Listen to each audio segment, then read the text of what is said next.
Hello everyone, welcome back to my channel. My name is Paola and this is a new video in Video Everyday April. Today I'm going to be doing a tier ranking for every single book series that I have ever read.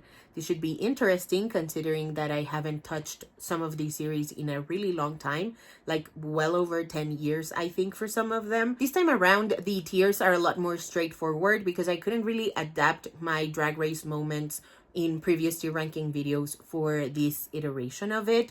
So we have the God tier for books that are amazing, show-stopping, spectacular, life-changing book series. The Demigod tier for books that are still amazing, show-stopping, spectacular, but not necessarily life-changing. The Great tier for book series that I still strongly recommend.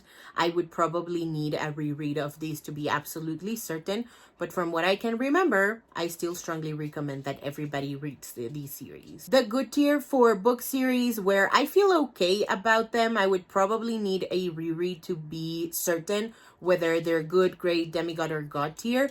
But if I were to reread them, they're not necessarily high on my priorities TBR list, or series that I wouldn't even be thinking about rereading if not for this video in particular. The Alright tier for books where I feel extremely okay about. And finally, the Leftover tier for book series where I don't really remember what's happening in these series.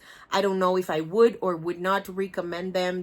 One thing really quickly before we get started, I have a Patreon where if you join, you will get early access to all of my content, as well as an exclusive newsletter. There's 3 tiers, $2, $5, and $10. They all get the same benefits. It's just a matter of how much you want to contribute to the channel.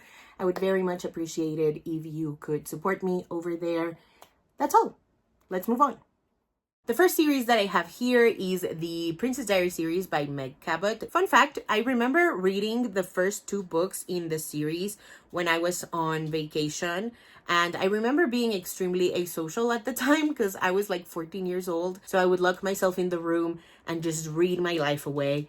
They were really entertaining books. And then I never picked up another book in the series until I was in college.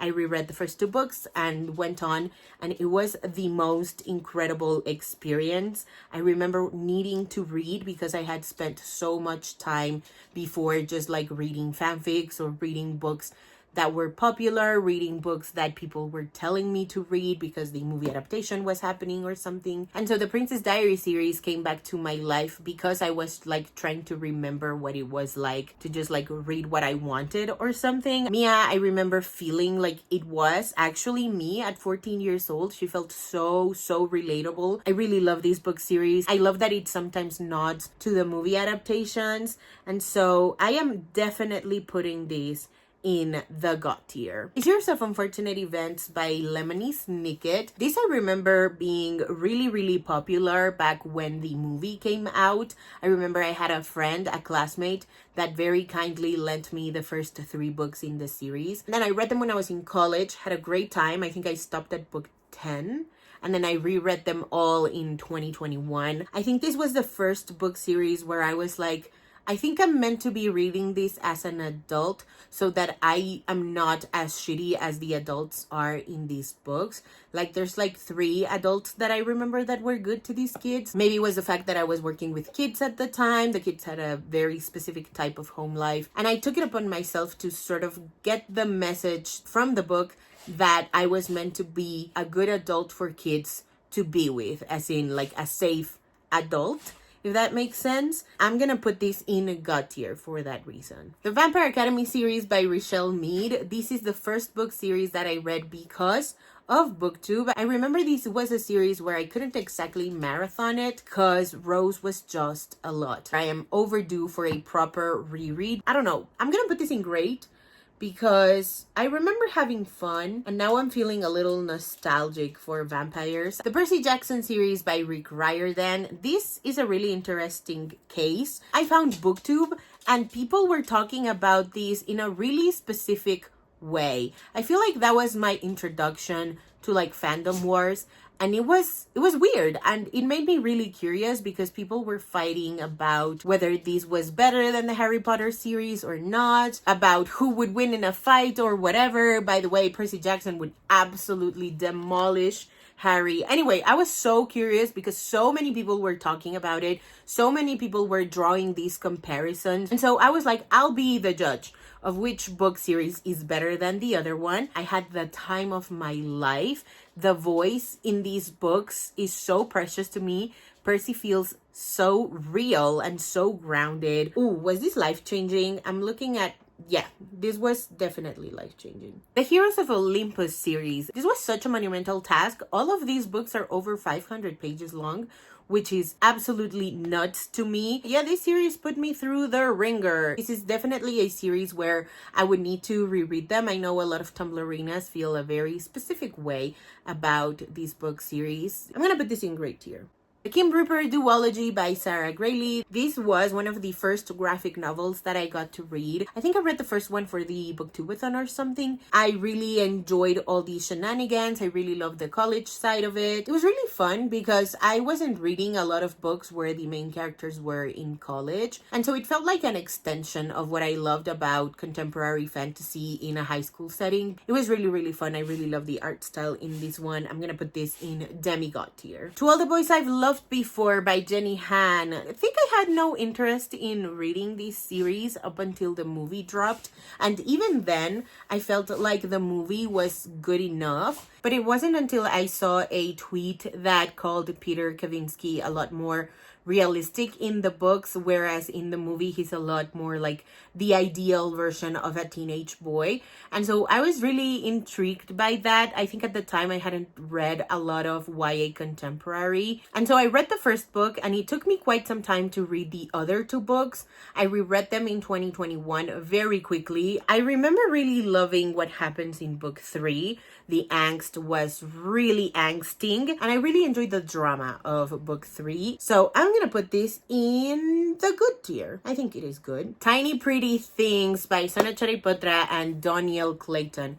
This was amazing, show-stopping, spectacular. I read it for the first time in 2020, and every time I think about great book series or great books that changed my life, Tiny Pretty Things is at the top of the list.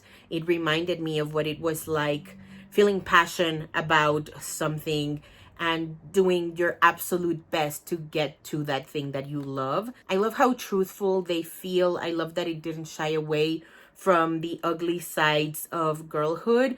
I'm putting this in the God tier. The Lion Game series by Sarah Shepard. So I think I got this one at the used bookstore and I immediately started reading it. I don't know how often that happens, if at all, anymore. But this was thoroughly entertaining. I remember the ensemble cast being particularly interesting. I don't know that I would recommend it other than to people who are new to the genre.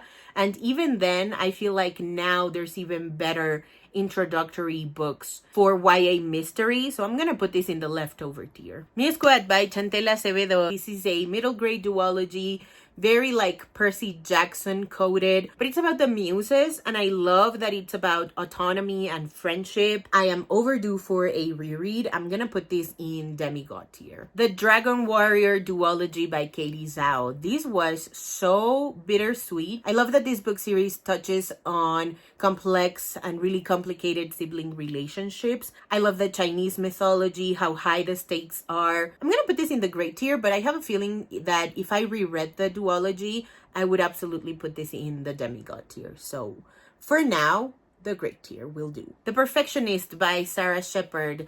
This is a duology that I listened to on my commute from and to work. I think the premise is really interesting, but as the book goes along, especially the second one, it goes off the rails, and not in a particularly good way. So I'm gonna put this with its sibling, The Lion Game, on the leftover tier. The Hunger Games series by Suzanne Collins is immediately going on the God tier. I remember watching the movie in theaters and being so confused. I had never seen a movie like that, and I was like, I bet the book doesn't end that way. And then I read the book and I was like, oh, I guess it doesn't that way. I read the second book in like 3 days. I felt like I breezed through it. And then I reread it in 2017, I want to say. And now, because a new movie is coming out, I am craving a reread. I love that this is how a lot of us understand the world today, which is so sad. But that's for another video. The Mortal Instruments series by Cassandra Clare. I'm gonna put this in leftovers immediately because I don't really remember what happens in this series other than the first 3 books. I read the entire series when the first 5 books were available, and I remember feeling relief when the 6th book dropped because I was like, finally, I'm gonna know what happens. And then I reread them, I want to say 2018. I reread the first 3 books, and I just was not feeling it as much, which was really unfortunate. And the same goes for the Infernal Devices. I remember only needing or feeling like I needed to read these books because of the TV show Shadowhunters, and because a lot of people were talking about the love triangle that happens. I don't remember feeling a specific type of way about it. I think at the time I was also kind of burnt out on love triangles because they were all so predictable all the time. And so I kind of felt like this one didn't do anything particularly new. Or maybe I just felt that way because a lot of people low-key spoiled the series whenever they were talking about it in like tag answers, particularly ones that talk about the resolution of the love triangle. Although I do think this is a series I would revisit. Leftover tier, but I would bump it up my rereading TBR just because now that I'm talking about it, I feel like I am being way harsh. And maybe if I reread them, I would feel okay about it. I don't know. Let's move on. Divergent by Veronica Roth. I am making this video at a really interesting time because there's a new book coming out, I think in October, and it's called The Sixth Faction, and it looks so interesting. I really love the cover for that new book. That being said, I don't know how I feel about the series. I remember loving the first book, and then the second book I enjoyed, and the third book I was like, what are we doing? What is this social experiment? What's happening? I don't understand it. This is another series that I haven't touched in nearly 10 years, if not actually 10 years or more. Once again, I feel the need to reread it because the books are the same, but I am definitely not the same like 18, 19-year-old that read them.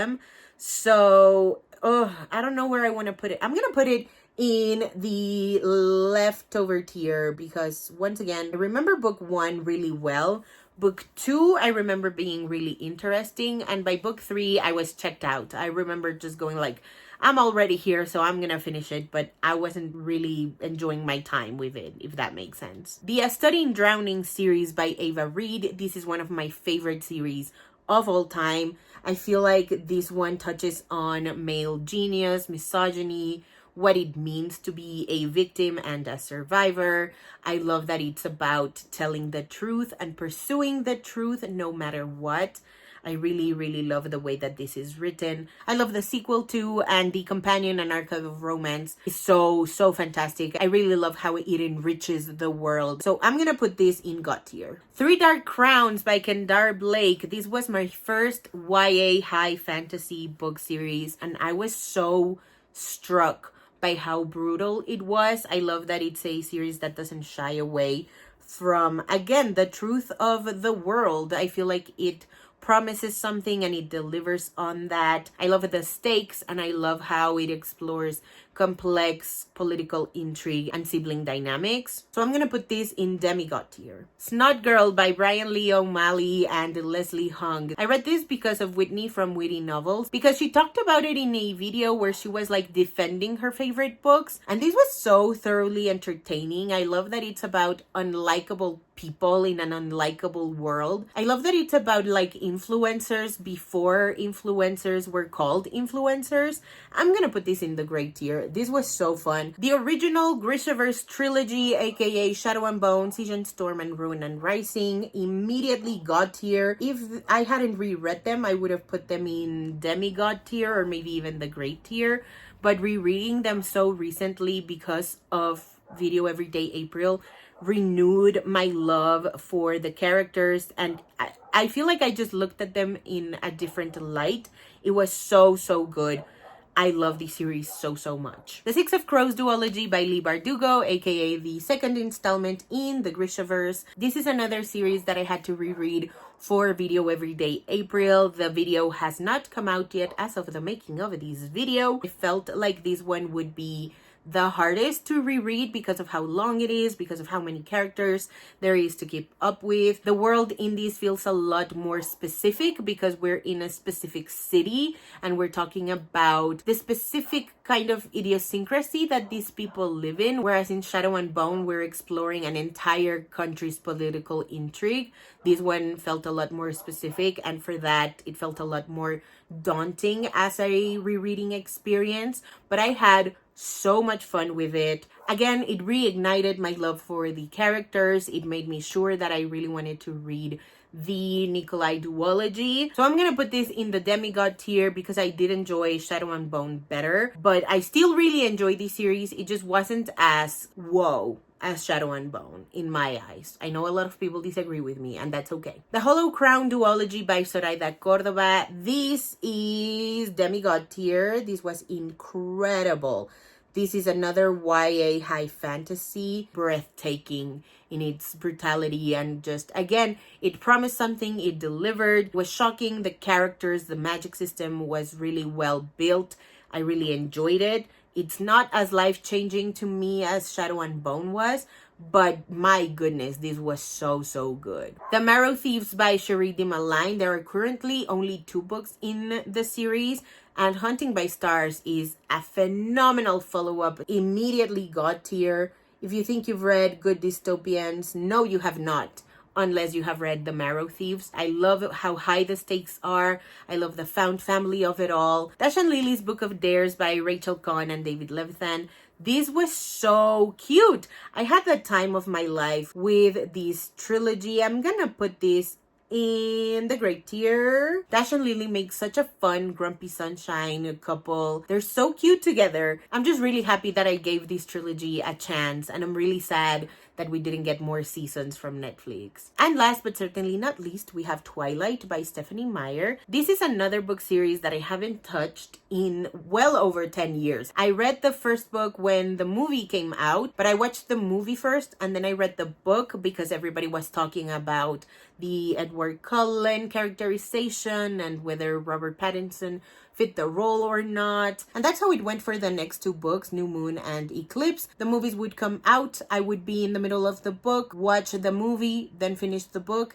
But then Breaking Dawn Part 1 came out and I really did not want to watch it until I read the book. But it took me such a long time to read. Like, I think I made it through the honeymoon and then stopped. And then I would restart it because it would be months until I would decide to continue on. And so one day in the middle of the summer, right before I became homeschooled, I decided to just read Breaking Dawn once and for all, just focus all my time on that book. And I was having not a great time. I texted a friend and was like, hey, how does movie 1 end? So that I can just like stop reading this book and reward myself with a fucking movie. She told me, I read up until that part of the book, watched the movie and was like, all right, I guess I have a big battle to look forward to, because people were talking about that battle being their favorite part of the movie. And so I was really excited about getting to read that kind of action sequence, and then a battle never happened. This was, I feel like, the first book that made me feel like I had wasted my time waiting for something that would never happen. To this day, I still don't understand why Stephanie Meyer went with diplomacy. I'm gonna put this in the leftover tier. I mean, it had its moment in pop culture, but I was never a vampire girly. I read the books because I felt like I had to. I had a little bit of a fear of missing out type of thing because everybody was reading them, everybody was talking about them. I didn't want to feel left out. Alrighty, that is it for today's video. Thank you guys so much for watching. If you haven't already and you'd like to, go ahead and hit subscribe, and I'll see you in the next one. Bye!